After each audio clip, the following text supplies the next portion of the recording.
सफलता अक्सर उन्हीं के हाथ आती है जो लगातार मेहनत के साथ बार बार प्रयास करते हैं।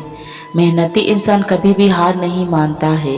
वह कभी भी मुश्किलों से नहीं घबराता है। वह हर परिस्थितियों से उभर कर निकल जाता है। इंसान को कभी भी हार नहीं माननी चाहिए। उसे हर पल कठिन परिश्रम करते रहना चाहिए और आगे बढ़ते रहना चाहिए। हमारी आज की कहानी का विषय है एक व्यापारी और गौतम बुद्ध की कहानी। तो आइए हम कहानी को शुरू करते हैं। बहुत समय पहले की बात है, जब सोहान नाम का एक व्यापारी चंदन नगर शहर में रहता था। वह बहुत ही ज्यादा धनवान था। धनवान होने के साथ साथ वह बेहद दयालु भी था। वह हर किसी के प्रति दया का भाव रखता था। उसे पता था कि गरीबी क्या होती है। उसने अपने बचपन बड़ी ही कठिनाइयों के साथ काटा था। सोहान के पिता बचपन में ही गुजर गए थे। क्योंकि वह अपने घर का बड़ा बेटा था, इसीलिए कम उम्र में कमाई की जिम्मेदारी उस पर आ गई थी। बहुत ज्यादा मेहनती था। उसने अपना खून पसीना एक किया, तब जा कर के वह अपने घर का खर्चा चला पाता था। और एक दिन ऐसा भी आया कि वह अपने इसी मेहनत के चलते एक बड़ा व्यापारी बन गया। उसके जीवन में किसी भी चीज की कमी नहीं थी। बस एक चिंता उसको रात दिन परेशान करती थी। सोहान की एकमात्र संतान का नाम धनसुख था। धनसुख ऐसे तो स्वभाव का अच्छा था, लेकिन एक चीज की उसमें कमी थी कि वह अपने जीवन के लक्ष्य के प्रति बिल्कुल भी जागरूक नहीं था।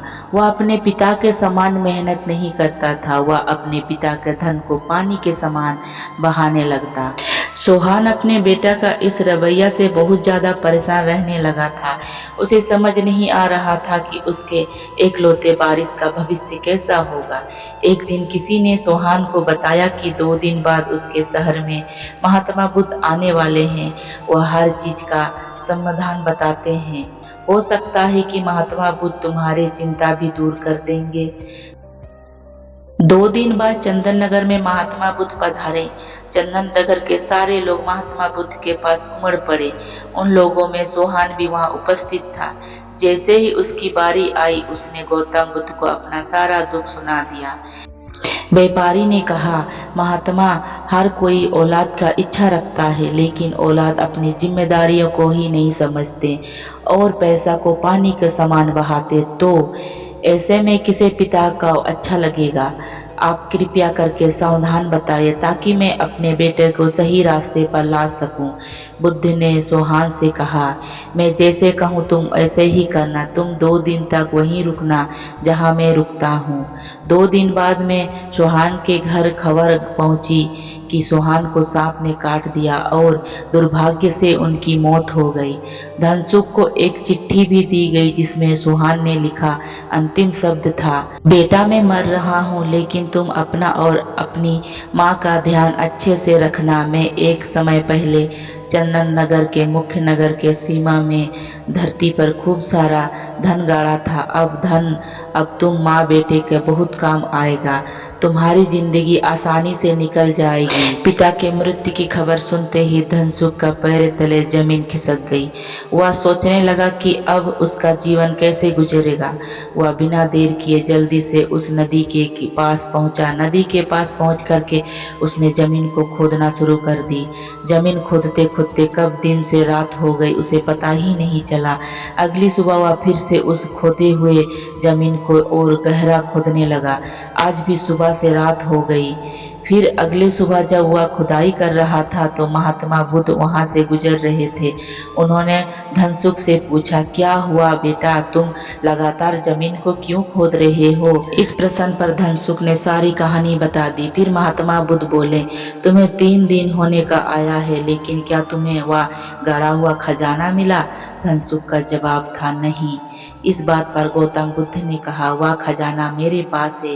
धनसुख को कुछ समझ में आया ही नहीं था कि तभी वह सोहान प्रकट हो गया। अब तो धनसुख का सिर चक्कराने लगा। महात्मा बुद्ध बोले, तुम केवल 3 दिन में ही मेहनत करके थक गए और या तुम्हारे पिता ने अपना पूरी जीवन मेहनत में गुजार दिया। तुम्हारे पिता के मेहनती के चलते ही आज तुम सुख भोग रहे हो। महात्मा बुद्ध के ऐसे बोलते ही धनसुख का सिर शर्म के मारे झुक गया। वह अपने पिता के पैर में गिर करके बोला, पिताजी, मैं मेहनत और पैसा का महत्वपूर्ण समझ गया हूँ। कहानी का सर। इस कहानी से हमें यह सीखने का मिलती है कि पैसा का कदर करना सीखो।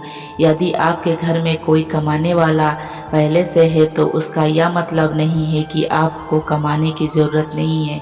कुछ लोग होते हैं कि वह इसीलिए मेहनत नहीं करते क्योंकि उसके इतने ज़रूरत महसूस नहीं होती, और जब बुरा समय आता है तब आपको इसका ज़रूरत और पैसा की कदर समझ में आती है। आपके माता पिता ने जो भी किया था वह बड़ी जिम्मेदारी के साथ किया है।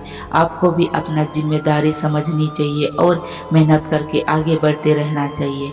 मेहनती इंसान की हर कोई इज्जत करता है। उम्मीद करते हैं कि आपको हमारी एक व्यापारी और गौतम बुद्ध की मोटिवेशन कहानी पसंद आई होगी।